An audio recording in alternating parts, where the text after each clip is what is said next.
नमस्कार।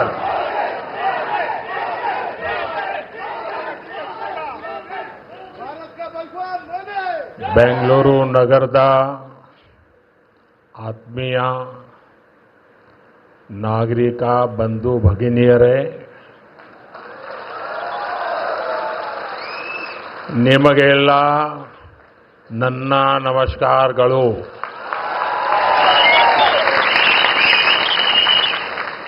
कर्नाटक के गवर्नर श्री थावरचंद गहलोत जी, मुख्यमंत्री सिद्धरामैया जी, केंद्र में मेरे सहयोगी मनोहर लाल खट्टर जी, एचडी कुमारस्वामी जी, अश्विनी वैष्णव जी, वी सोमन्ना जी, सुश्री शोभा जी, उप मुख्यमंत्री डीके शिवकुमार जी, कर्नाटक सरकार में मंत्री वी सुरेश जी, नेता विपक्ष आर अशोक जी, सांसद तेजस्वी सूर्या जी, डॉक्टर मंजुनाथ जी, एमएलए विजयेंद्र येडियुरप्पा जी और कर्नाटका के मेरे भाई और बहनों, कर्नाटका की धरती पर कदम रखते ही अपनापन सा महसूस होता है। यहाँ की संस्कृति, यहाँ के लोगों का प्यार और कन्नड़ा भाषा की मिठास दिल को छू जाती है। सबसे पहले मैं बेंगलुरु शहर की अधिष्ठात्री देवी अन्नम्मा ताई के चरणों में प्रणाम करता हूं।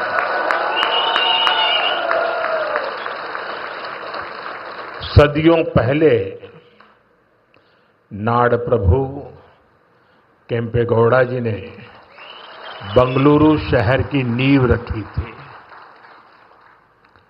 उन्होंने एक ऐसे शहर की संकल्पना की थी जो अपनी परंपराओं से भी जुड़ा हो और साथ ही प्रगति की नई ऊंचाइयों को भी छुए। बेंगलुरु ने अपनी उस स्पिरिट को हमेशा जिया, हमेशा उसे सहज कर रखा और आज बेंगलुरु उस सपने को साकार कर रहा है। साथियों, बेंगलुरु को हम एक ऐसे शहर के रूप में उभरता देख रहे हैं जो न्यू इंडिया के राइज का सिंबल बन चुका है। एक ऐसा शहर जिसकी आत्मा में तत्वज्ञान है और जिसके एक्शन में टेक ज्ञान है। एक ऐसा शहर जिसने ग्लोबल आईटी मैप पर भारत का परचम लहराया है। बेंगलुरु की इसी सक्सेस स्टोरी के पीछे अगर कोई है तो वो यहां के लोगों की, आप सबकी मेहनत और आप सबकी टैलेंट है।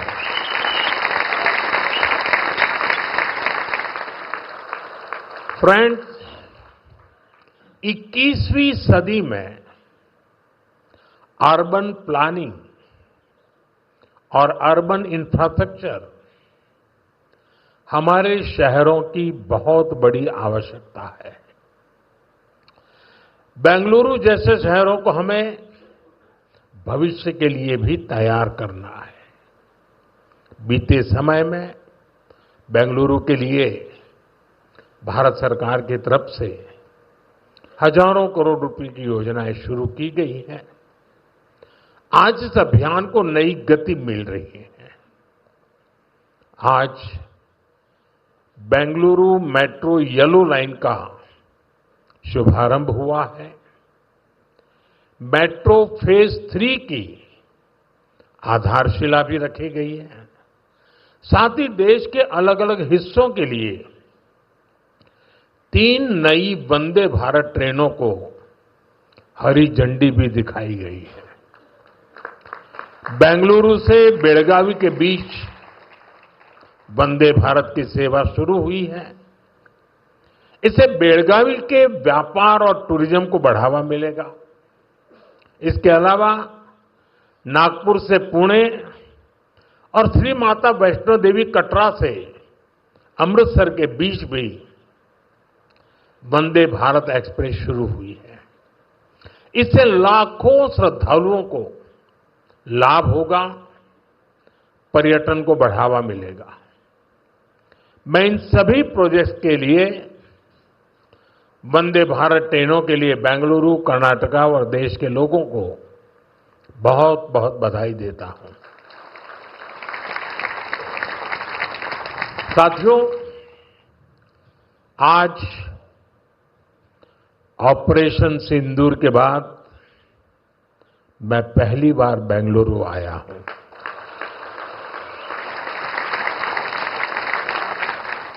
ऑपरेशन सिंदूर में भारतीय सेनाओं की सफलता सीमा पार कई किलोमीटर भीतर आतंकवादी ठिकानों को नेस्त नाबूद करने की ताकत और आतंकवादियों के बचाव में उतरे पाकिस्तान को कुछ ही घंटों में घुटनों पर लाने की हमारी क्षमता पूरी दुनिया ने नए भारत के इस स्वरूप के दर्शन किए हैं।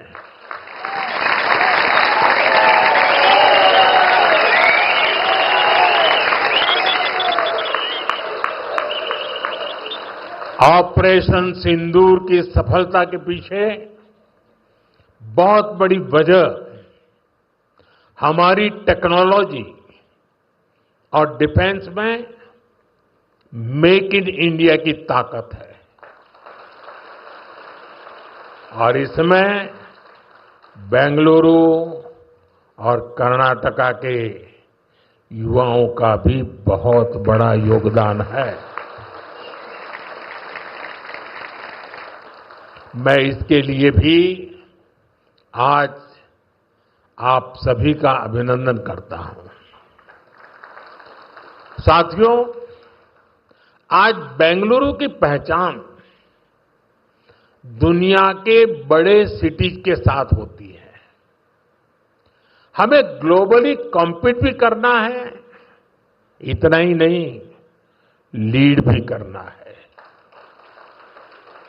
हम तभी आगे निकलेंगे जब हमारे शहर स्मार्ट होंगे, फास्ट होंगे, एफिशिएंट होंगे। इसलिए आज मॉडर्न इंफ्रा के लिए प्रोजेक्ट पूरे कराने पर हमारा इतना जोर है।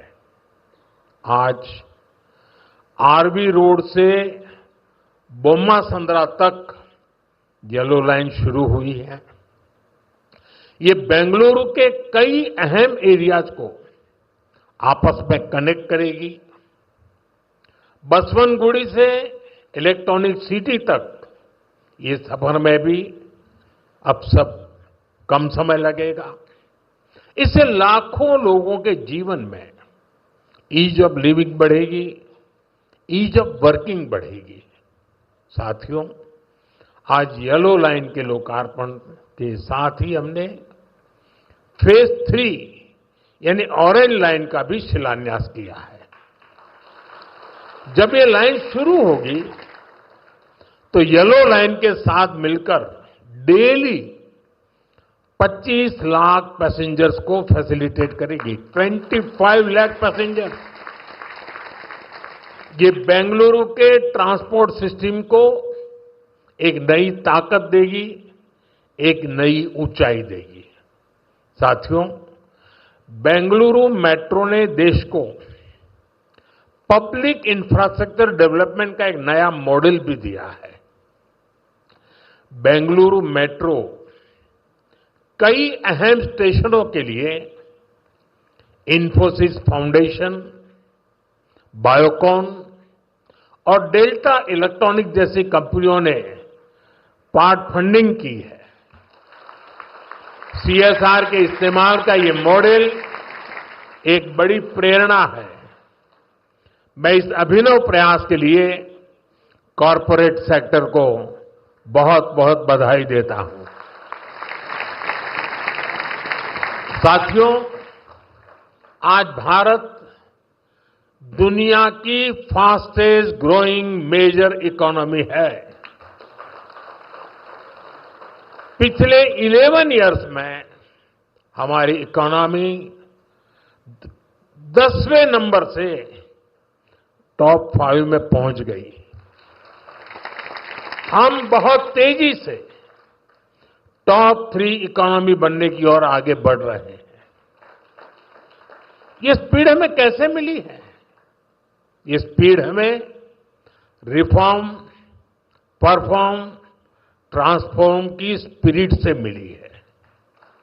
ये स्पीड हमें साफ नीयत और ईमानदार प्रयासों से मिली है। आप याद करिए, 2014 में मेट्रो सिर्फ 5 शहरों तक सीमित थी, 5 सिटीज। अब 24 सिटीज में 1000 किलोमीटर से ज्यादा मेट्रो नेटवर्क है। भारत अब दुनिया का तीसरा सबसे बड़ा मेट्रो नेटवर्क वाला देश बन गया है।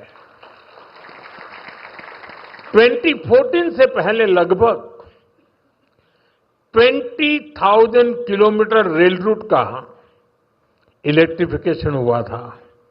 यानी देश आजाद होने से 2014 तक हमने पिछले 11 इयर्स में ही 40,000 किलोमीटर से अधिक रेल रूट पर इलेक्ट्रिफिकेशन किया है।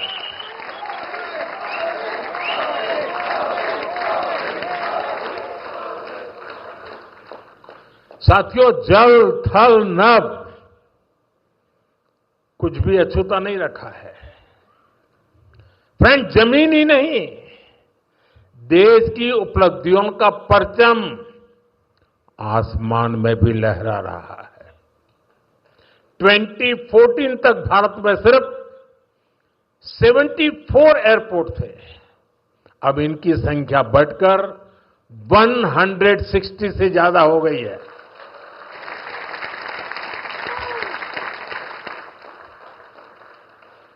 नभ की सिद्धि, थल की सिद्धि और जल की भी वाटरवेज का आंकड़ा भी उतना ही शानदार है।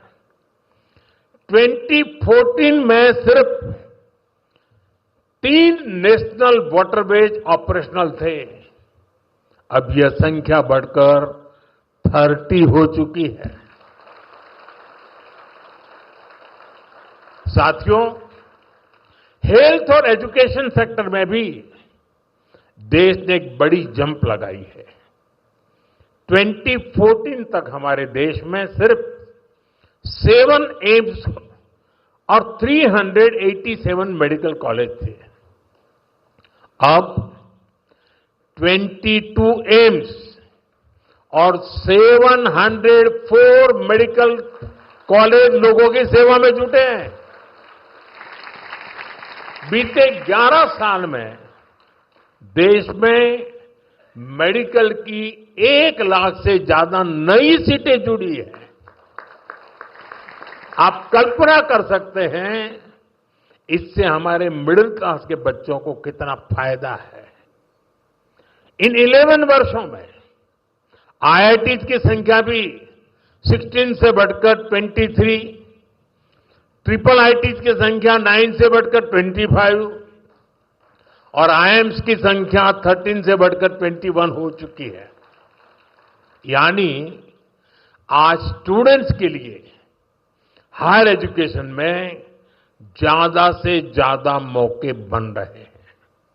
साथियों, आज देश जिस गति से आगे बढ़ रहा है, उसी गति से गरीब और वंचित का जीवन भी बदल रहा है। हमने प्रधानमंत्री आवास योजना के तहत 4 करोड़ से अधिक पक्के घर दिए हैं। अब हमारी सरकार 3 करोड़ घर और बनने जा रही है। हमने सिर्फ 11 इयर्स में 12 करोड़ से अधिक टॉयलेट्स बनाए हैं। इससे देश की करोड़ों माताओं बहनों को गरिमा, स्वच्छता और सुरक्षा का अधिकार मिला है। साथियों, देश आज जिस गति से विकास कर रहा है, इसके पीछे हमारी इकोनॉमिक ग्रोथ एक बड़ा फैक्टर है। आप देखिए, 2014 से पहले भारत का टोटल एक्सपोर्ट $468 बिलियन तक पहुंचा था। आज ये $824 बिलियन हो गया है। पहले हम मोबाइल इंपोर्ट करते थे, वहीं अब हम मोबाइल हैंडसेट के टॉप 5 एक्सपोर्टर बन गए हैं। और बेंगलुरु की इसमें बहुत बड़ी भूमिका भी है। 2014 से पहले हमारा इलेक्ट्रॉनिक्स एक्सपोर्ट लगभग $6 बिलियन था। अब ये भी लगभग $38 बिलियन तक पहुंच गया। साथियों, 11 इयर्स पहले तक भारत का ऑटोमोबाइल एक्सपोर्ट लगभग $16 बिलियन था। आज ये 2 गुने से अधिक हो चुका है, डबल हो चुका है। और भारत ऑटोमोबाइल का 4था सबसे बड़ा एक्सपोर्टर बन गया है। ये उपलब्धियां आत्मनिर्भर भारत के हमारे संकल्प को मजबूती देती है। हम मिलकर आगे बढ़ेंगे और देश को विकसित बनाएंगे। साथियों, विकसित भारत न्यू इंडिया की ये यात्रा डिजिटल इंडिया के साथ कदम से कदम मिलाकर पूरी होगी। आज हम देख रहे हैं, इंडिया एआई मिशन जैसी योजनाओं से भारत ग्लोबल एआई लीडरशिप की दिशा में आगे बढ़ रहा है। सेमीकंडक्टर मिशन भी अब स्पीड पकड़ रहा है। भारत को जल्द ही मेड इन इंडिया चिप मिलने जा रही है।